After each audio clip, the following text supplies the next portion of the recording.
৭৯তম ঐতিহাসিক জনশিক্ষা দিবস। রাজ্যের শিক্ষা আন্দোলন, বিশেষ করে উপজাতি সমাজের মধ্যে শিক্ষার প্রসারের বিশেষ যোগদানকারী জনশিক্ষা সমিতির প্রতিষ্ঠা দিবস উপলক্ষে সিপিআইএম ত্রিপুরা রাজ্য দপ্তরের পক্ষ থেকে দশরথ দেব স্মৃতি ভবন প্রাঙ্গণে জনশিক্ষা আন্দোলনের প্রতিষ্ঠাতাদের প্রতি শ্রদ্ধা জ্ঞাপন অনুষ্ঠানের আয়োজন করা হয়। এদিনে শ্রদ্ধা জ্ঞাপন অনুষ্ঠানে উপস্থিত ছিলেন সিপিআইএম রাজ্য সম্পাদক তথা বিধায়ক জিতেন চৌধুরী সহ দলের অন্যান্য নেতৃত্বরা। রাজন্য শাসিত এই পার্বতী ত্রিপুরাজ্যে যখন ত্রিপুরাজ্যের দরিদ্র প্রজারা অনাহারে অর্ধাহারে কুসংস্কার এবং অশিক্ষার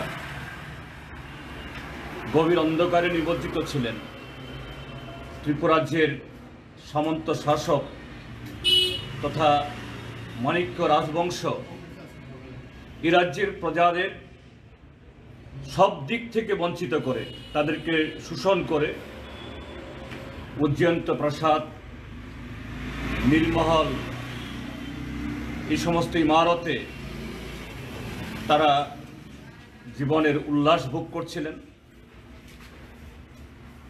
এবং একই সময়েতে সারা পৃথিবীতে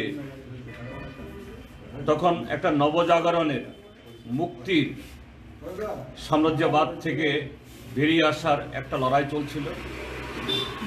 সেই সময়েতে আমাদের রাজ্যের কতিপয় যুবক, কমরেড দশরথ দেব, সুধন্য দেববর্মা, হেমন্ত দেববর্মা, ডাক্তার নীলমণি দেববর্মা, তাদের নেতৃত্বে মাত্র 11 জন যুবক আমাদের এই রাজধানী শহরের অদূরে দুর্গাচমনি পাড়াতে, সেখানে সারা দিন রাত কিভাবে এই যে অন্ধকারের রাজত্ব থেকে বেরিয়ে আসবেন, মানুষকে সভ্যতার আলোর দিশা দেবেন এবং এই যে দারিদ্র্যের যে জঠর থেকে বেরিয়ে আসবেন, তার পথ খুঁজতে গিয়ে জনশিক্ষা আন্দোলন শুরু করার সিদ্ধান্ত হয় এবং সেদিন থেকে গত ৭৮ বছর ধরে এই দিবসটি জনশিক্ষা দিবস হিসাবে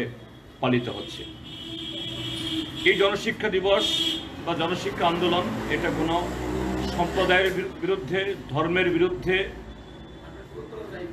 অন্য কোনো জাতীয় গোষ্ঠীর বিরুদ্ধে লড়াই ছিল না। লড়াই ছিল চেতনার উজ্জ্বল শিখা কিভাবে প্রজ্বলিত করা যায়। তার হাত ধরে ত্রিপুরাজ্যে অনেক স্কুল খুলেছিল এই জনশিক্ষা সমিতির উদ্যোগে, তখনকার রাজন্য শাসকদের রক্তচক্ষু বা বিরোধিতা সত্ত্বেও।